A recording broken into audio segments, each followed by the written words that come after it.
রাতে UEFA champions লিগের grand finale পিএসজির জোড়া নাকি আর্সেনালের প্রথম বুদাপেস্টে ফয়সালা। চ্যাম্পিয়ন্স লিগ ফাইনালে জামালের প্রেডিকশন 2-2। বেহুদা গোল খেতে চান না ডুলি, দলকে পাসিং আর হাই প্রেসিং এর তালিম দিচ্ছেন নতুন কোচ। আবারও রিয়ালের কোচ জোসে মরিনিও 3 বছরের চুক্তিতে সান্তিয়াগো বার্নাবুতে দ্য স্পেশাল ওয়ান।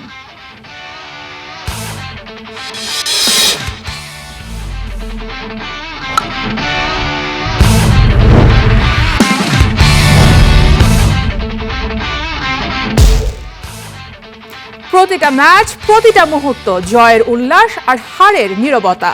মাঠের খেলা, টেবিলের খেলা, আবেগ, অ্যাকশন আর বিশ্লেষণ। খেলা যেমন, খবর তেমন, গরমা গরম। Welcome to star play. আপনাদের সাথে আছি আমি সারা মাহবুব। শুরুতেই চ্যাম্পিয়ন্স লিগের খবর।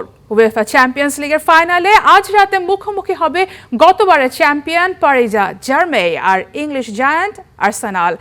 টানা দুইবারের মতো পিএসজির মাথায় উঠবে শ্রেষ্ঠত্বের মুকুট, নাকি প্রথমবারের মতো আর্সেনাল গড়বে ইতিহাস। বুদাপেস্টের পুস্কাস অ্যারেনায় ম্যাচ শুরু রাত 10টায়। চ্যাম্পিয়ন্স লিগের ফাইনালের রাত, ক্লাব ফুটবলের মহারণ। যে রাতে থমকে থাকে ফুটবল বিশ্ব, দামামা বাজছে দুই দলের ফুটবল ফ্যানদের মাঝে। কে হবে এবারের ইউরোপ সেরা? গেলবারের চ্যাম্পিয়ন্স লিগের সেমিতে আর্সেনালকে 2 লেগে হারিয়ে ফাইনালে উঠেছিল লুই এনরিকের পিএসজি। সে কারণে গানারদের নিয়ে একটা আলাদা কনফিডেন্সের জায়গা আছে জার্মেইদের। কিন্তু ফুটবলে যেখানে 1 মিনিটেই বদলে যায় একটা দলের পুরো চিত্র, সেখানে 1 বছরে আর্সেনাল আগের জায়গাতেই আছে, সেটা ভাববার মতো বোকামি এনরিকে নিশ্চয়ই করবেন না। হেড টু হেডের হিসাবেও অবশ্য কিছুটা এগিয়ে থাকবে প্যারিস জার্মেই। 5 বারের মুখোমুখি দেখায় আর্সেনাল জিতেছে মাত্র 1 ম্যাচ, সেটাও গত বছর ইউসিএল এর লিগ ফেসে। আর ফ্রেঞ্চ জায়ান্টসরা জিতেছে 2 ম্যাচ, বাকি 2 ম্যাচ হয়েছে ড্র। মিকেল আর্তেতা গেল 6.5 বছরে ধীরে ধীরে একটা ইয়াং টিমকে গড়ে তুলেছেন ইউরোপের এলিট পর্যায়ে। ডেক্লান রাইস, ওডেগার্ড আর বুকুয়া সাকাদের নিয়ে গানারদের এবারের দল নিশ্চিতভাবেই জেনারেশন ডিফাইনিং একটা ম্যাচ উপহার দিতে যাচ্ছে। এবারের চ্যাম্পিয়ন্স লিগের পুরো টুর্নামেন্টে একটা ম্যাচও হারেনি আর্সেনাল, যেখানে তারা গোল দিয়েছে 23টা। তবে আর্সেনালের আনবিটেন থাকার রহস্যটা তাদের defence fortress, space control, positional discipline, set piece আর মিডফিল্ড ইন্টেন্সিটিতে আর্তেতার দল ইউরোপের সেরাদের মাঝে। তাই তো ইউরোপ সেরাদের এই মঞ্চে আর্সেনালের জালে বল জড়িয়েছে মাত্র 6 বার। অন্যদিকে লুই এনরিকের পিএসজি গত কয়েক বছরে সুপারস্টার নির্ভর দল থেকে বদলে তারা এখন সব থেকে ব্যালেন্সড, সব থেকে ডাইনামিক ইউরোপিয়ান সাইডগুলোর একটা। মেসি, নেইমার, এমবাপের যুগে তাদের অ্যাটাক ছিল ভয়ঙ্কর, কিন্তু মিডফিল্ড আর ডিফেন্স ছিল ছন্নছাড়া। লুই এনরিক সেই জায়গাটাই বদলে দিয়েছেন। ফাইনালে আর্সেনালের জন্য বড় চ্যালেঞ্জ হবে পিএসজির ট্রানজিশন সামলানো। দেমবেলে, খাভিচা, ডেসিরে দুয়ে পিএসজির ফ্রন্ট 3 একবার স্পেস পেয়ে গেলে তাদের থামানো প্রায় অসম্ভব। পুরো মৌসুমে এনরিকের ফাস্ট অ্যান্ড ফিউরিয়াস এই অ্যাটাকিং সাইড স্কোর করেছে 44টা। তবে নিশ্চিতভাবেই আর্তেতার ডিফেন্স দুর্গ ভাঙতে আলাদা কোনো মাস্টার প্ল্যান করতে হবে লুই এনরিকেকে। ওভারঅল সিনারিওতে এ ম্যাচে পিএসজির ফরওয়ার্ড ভার্সেস আর্সেনালের ডিফেন্সের টক্কর হলেও ফাইনালের সব থেকে বড় ক্ল্যাশটা হবে দুই দলের মিডফিল্ডে। একদিকে ভিতেনিয়া, অন্যদিকে ডেক্লান রাইস। যে দল মাঝমাঠ নিয়ন্ত্রণ করবে, ম্যাচের কন্ট্রোলটাও সম্ভবত তারাই ঠিক করবে। 90 মিনিটের এই যুদ্ধে শুধু ফিজিক্যাল গেম না, ট্যাকটিক্স আর টেকনিক দিয়ে দুই স্প্যানিশ কোচের যে দল মেন্টাল গেমটা জিততে পারবে, তারাই হাসবে শেষ হাসিটা। সারা মাহবুব, star play.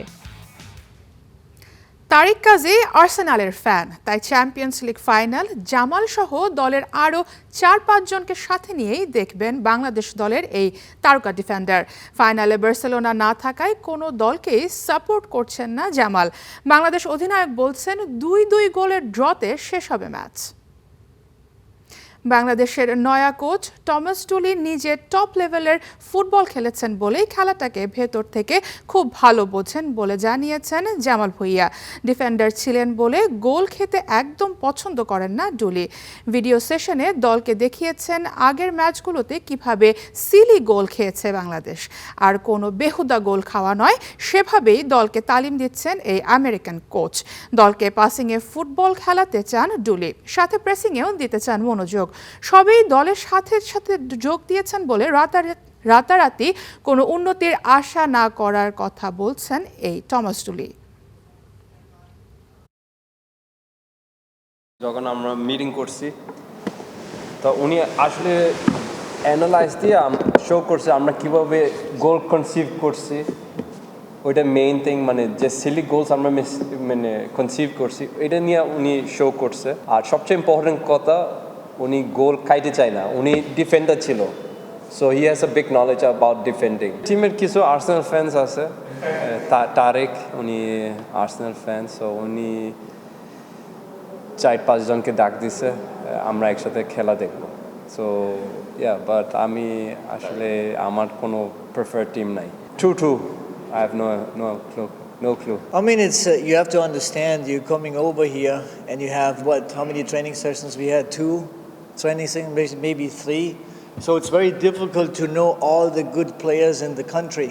So it's not like Bangladesh has open tryouts with all the players, and you can go online, you find every players. You don't know the players. That takes time. It doesn't come overnight. So the players that we have to rely on what happened, who played before, and now we have to look like we play against the U23s. There's some good players in there also that we can say, you know what, those guys need to get a chance to play with us also, just to get a little bit more insight of them. মালদ্বীপ ফুটবলের হীরক জয়ন্তী উপলক্ষে আয়োজিত 4 জাতি টুর্নামেন্টের জন্য 23 সদস্যের বাংলাদেশ অনূর্ধ্ব 23 Olympic দল ঘোষণা করেছে বাফুফে। আগামী 1 থেকে 10 জুন মালদ্বীপের রাজধানী মালের ন্যাশনাল স্টেডিয়ামে অনুষ্ঠিত হবে diamond jubilee international football tournament. এদিকে একই সময়ে বাংলাদেশের মূল জাতীয় দল সান মারিনো সফরে থাকায় মালদ্বীপে অলিম্পিক দল পাঠানোর সিদ্ধান্ত নিয়েছে বাংলাদেশ ফুটবল ফেডারেশন। দলের প্রধান কোচের দায়িত্বে আছেন ঢাকা আবাহনীর অভিজ্ঞ কোচ AKM মারুফুল হক। সহকারী হিসেবে থাকছেন শাহিদুল আলম শাহেদ ও জাহাঙ্গীর আলম। গোলকিপিং কোচের দায়িত্বে নাজমুল করিম মজুমদার। স্বাগতিক মালদ্বীপ, আফগানিস্তান, পাকিস্তান ও বাংলাদেশ দল নিয়ে হবে 4 জাতির এই লিগ ভিত্তিক টুর্নামেন্ট। রাউন্ড রবিন লিগ শেষে পয়েন্ট টেবিলের শীর্ষ 2টি দল আগামী 10 জুন খেলবে ফাইনাল।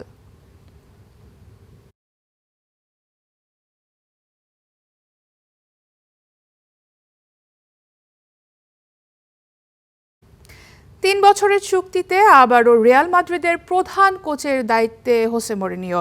তবে চুক্তি সম্পন্ন হলেও এখনই আনুষ্ঠানিকভাবে মরিনিওর নাম ঘোষণা করবে না লস ব্লাঙ্কোসরা। এর আগে 2010 সাল থেকে 2013 সাল পর্যন্ত স্পেনের ঐতিহাসিক ক্লাবটির দায়িত্ব নিয়েছিলেন এই পর্তুগিজ কোচ। এরপর পাড়ি জমান ইংল্যান্ডে। চেলসি, ইউনাইটেড, টটেনহামের মতো ক্লাবে কোচিং করান তিনি। বর্তমানে পর্তুগালের ক্লাব বেনফিকার দায়িত্বে আছেন দ্য স্পেশাল ওয়ান। এদিকে রিয়ালে ফুটবলারদের মাঝে চলা অস্থিরতা থামাতে মরিনিওকে আবারও ফিরিয়ে এনেছেন ক্লাবটির সভাপতি ফ্লোরেন্তিনো পেরেস। জানা গেছে আগামী 7 জুন রিয়ালের সভাপতি নির্বাচনে পেরেস জয়লাভ করলে আনুষ্ঠানিকভাবে হোসে মরিনিওর নাম ঘোষণা করবে রিয়াল মাদ্রিদ। 3 বছরের চুক্তিতে 2029 সাল পর্যন্ত রিয়ালের দায়িত্ব নেবেন তিনি। প্রথমবারের মতো ব্যালন ডিওর পুরস্কারের আয়োজক হতে চলেছে যুক্তরাজ্যের রাজধানী লন্ডন।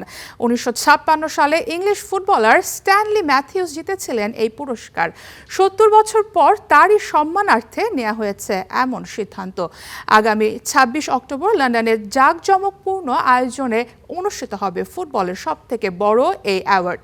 প্রতি বছর ফ্রান্সের প্যারিসে ভিন্ন ভিন্ন ক্যাটাগরিতে সেরা ফুটবলারদের হাতে তুলে দেয়া হয় ব্যালন ডিওর পুরস্কার। মূলত এর আয়োজক ফরাসি সাময়িকী ফ্রান্স ফুটবল। ফুটবলের সবচেয়ে মর্যাদাপূর্ণ এই ব্যক্তিগত পুরস্কারটিতে বহু বছর ধরে চলেছে লিওনেল মেসি এবং ক্রিস্টিয়ানো রোনালদোর লড়াই। গত বছর প্যারিস সেন্ট জার্মের উইঙ্গার ওসমানে দেম্বালের হাতে ওঠে ব্যালন ডিওর ট্রফি। রিয়াল মাদ্রিদের তারকা ভিনিসিয়াস জুনিয়রের মুখে লামিনে ইয়ামাল আর লিওনেল মেসির বন্দনা। কেন স্পেনের এই তরুণকে বিশ্বকাপ জেতানোর ক্ষমতা সম্পন্ন বলছেন ভিনি, আর মেসিকে নিয়েই বা কি বললেন ব্রাজিলিয়ান ফরওয়ার্ড? বিস্তারিত কেএম সনের রিপোর্টে। ভিনির মুখে মেসি ইয়ামালের ভূয়সী প্রশংসা। স্প্যানিশ তারকা নাকি একাই জিতিয়ে দিতে পারেন বিশ্বকাপ, আর মাঠে মেসি যা করতে পারেন সেটা নাকি কল্পনার বাইরে। চিরপ্রতিদ্বন্দ্বী দুই ক্লাবের দুই ফরওয়ার্ড লামিনে ইয়ামাল এবং ভিনিসিয়াস জুনিয়র মাঠে কেউ কাউকে ছেড়ে কথা বলেন না, মাঝে মধ্যে জড়িয়ে পড়েন বিবাদে। তবে দিন শেষে ফুটবলের সৌন্দর্যটা ঠিকই জায়গা করে নেয় সম্মানের ভাষায়, আর তাই ইয়ামালের প্রতিভাকে স্বীকৃতি দিতে দ্বিধা করলেন না এই ব্রাজিলিয়ান তারকা। স্পেনের দলে লামিনে ইয়ামাল আছে, যে বর্তমানে বিশ্বের অন্যতম সেরা খেলোয়াড়। মাঠে সে অবিশ্বাস্য সব কাজ করে। সে এমন একজন খেলোয়াড়, সে একাই বিশ্বকাপ জিতিয়ে দিতে পারে। মানুষ তার খেলা দেখার জন্য টাকা খরচ করে। শুনে অবাক লাগতে পারে, ইয়ামালের বন্দনায় মেতেছেন ভিনি? এমন প্রশ্নের উত্তর মিলবে স্প্যানিশ তারকার পারফরম্যান্সের দিকে তাকালে। 2025 সালের ব্যালোদর র্যাঙ্কিংয়ে দ্বিতীয় হওয়া ইয়ামাল দুর্দান্ত সময় পার করছেন। বার্সেলোনার হয়ে 151 ম্যাচে করেছেন 49 গোল এবং 52 অ্যাসিস্ট। চলতি মৌসুমে সব প্রতিযোগিতা মিলিয়ে 45 ম্যাচে তার গোল 24 এবং অ্যাসিস্ট 18টি। জাতীয় দলের হয়ে 6টি গোলও আছে তার। সংখ্যার বাইরেও ইয়ামালের আছে দারুণ সব প্রতিভা। ড্রিবলিং, ত্রিভেয়া আর ফাইনেস্ট শটে প্রতিপক্ষকে ঘায়েল করতে পারেন যে কোনো মুহূর্তে। শুধু ইয়ামাল নয়, কাজে টিভির সেই সাক্ষাৎকারে চিরপ্রতিদ্বন্দ্বী আর্জেন্টিনার সবচেয়ে বড় তারকা মেসিকে প্রশংসায় ভাসিয়েছেন ভিনি। তার মতে মেসি এমন একজন প্লেয়ার যে এক মুহূর্তে খেলার মোড় ঘুরিয়ে দিতে পারে, যা কোনো ডিফেন্ডারই অনুমান করতে পারে না। তিনি সবসময় ভিন্ন কিছু নিয়ে আসেন। তিনি কি করতে পারেন তা আমরা কখনোই কল্পনা করতে পারি না। মেসি কি করতে পারেন তা ফুটবল বিশ্বের সবার জানা। অনেকে তো বলেন কাতার বিশ্বকাপ একাই জিতিয়েছেন এলএম10।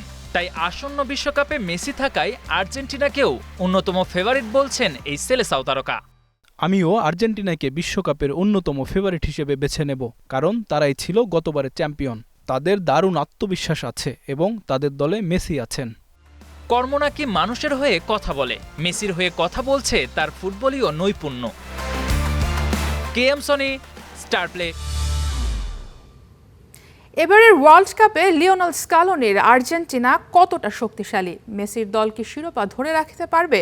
রক্ষণভাগ কেন দুশ্চিন্তার কারণ? আর কেনই বা দিবালা আকোনিয়ার উপর ভরসা করেননি স্কালোনি? সব উত্তর রহমান পেয়ারের এক্সপ্লেইনারে। ফুটবল ইতিহাসে এমন ঘটনা বিরল। একটা দল বিশ্বকাপ জিতে ফেরে আর 4 বছর পরেও সেই একই কোর গ্রুপকে নিয়ে মাঠে নামে। এটাই লিওনেল স্কালোনির দর্শন। কাতার বিশ্বকাপের 26 জনের মধ্যে 17 জন খেলবেন 2026 বিশ্বকাপে।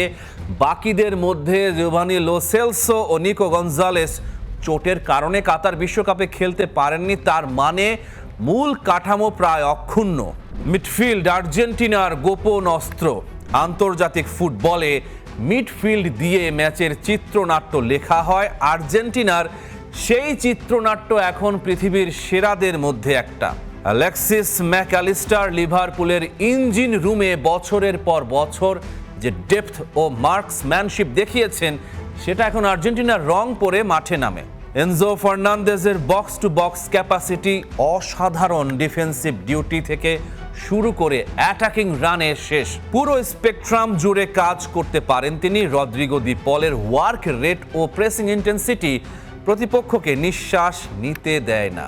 এই 3 জনের সাথে যোগ হয়েছেন লো সেলসো, যিনি কাতারে যেতে পারেননি। তার মানে স্কালোনির হাতে এখন মিডফিল্ডে রোটেশনের বিলাসিতাও আছে। একটা বিশ্বকাপে 7টা ম্যাচ খেলতে হয়। ফ্রেশ লেগস মানে ফ্রেশ আইডিয়া। মেসি আর্জেন্টিনার আক্রমণের একমাত্র কেন্দ্র নন। 38 বছর বয়সে ষষ্ঠ বিশ্বকাপে পা রাখবেন লিওনেল মেসি। টুর্নামেন্ট চলার মাঝেই পেরোবেন 39। কাতার বিশ্বকাপ জয়ের পর এই বিশ্বকাপের পরই সম্ভবত আন্তর্জাতিক ফুটবলকে বিদায় জানাবেন তিনি। অর্থাৎ তার টিম মেটরা জানেন এটাই শেষ সুযোগ মেসির বিদায়কে সোনালি করে দেয়ার। সেই আবেগটা এখন একটা অদৃশ্য ইঞ্জিন হিসেবে কাজ করবে। কিন্তু বাস্তবতা হলো হ্যামস্ট্রিংয়ে অতিরিক্ত চাপের খবর উঠে এসেছে। 90 মিনিট ধরে 7 ম্যাচ দৌড়ানো 38 বছরে সম্ভব নয়।